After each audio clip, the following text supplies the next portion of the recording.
We have the distinct pleasure of being with the owner of both Dad's Kitchen and Dad's Sandwich Shop, the original, over on 13th and S, Mr. Zak England. So thanks very much for being with us today. Thanks for having me, Brian. First off, what was your inspiration for Dad's?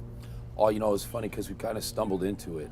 Started off as a bar. We were going to get an old sack that fell through, and there was a sandwich shop, and we needed something to do, and we just kind of went for it.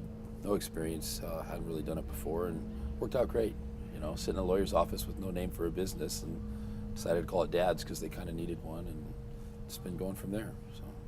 So when you thought of the names for the sandwiches on the menu, what's your favorite inspiration on that menu? First of all, what's the best my name? favorite's the Angry Roadman, because that's from my buddy Johnny Dilks. You know, one of the great country western stars out here on the West Coast. But you know, we have everything from a punk rock band to a sushi chef on there to, again, my favorite Johnny, and it's the Ballad of the Traveling Musician, and he is the Angry Roadman. What do you think is the magical ingredient to the sandwich shop and its success locally in Sacramento scene? Effort, our ability to really push and try and do something on our own. I mean, nothing comes pre-boxed. Everything's local. We know every one of our purveyors, and they eat at my shop. And you know, I think that people really see that. There's not enough of that kind of commitment out there in the world today. You know, so we make absolutely everything we get from scratch, or we buy it from somebody in Sacramento that does. And I think people appreciate it. What's it like to make the jump from the sandwich shop to the kitchen?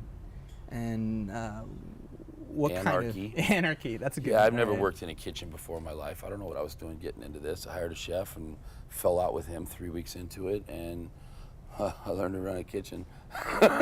So, you know, I'm still learning now. Fortunately, I've been surrounded by people that have no egos, you know, and they appreciate my humility, and we're able to really kind of learn from each other. And these guys back here, they all say this is one of the best jobs they've ever had because they come in every day and cook. They're not my recipes that they have to cook. Every time you get a degree of separation in a recipe, you lose that love. And whoever's going to cook that day, they have to come up, get the ingredients that we've got from local guys, and do something with it that night. And that's important because then you get that love. They love cooking that recipe and to get it out. And none of them have had that kind of chance, you know, because chefs really like to hoard that position in a lot of places.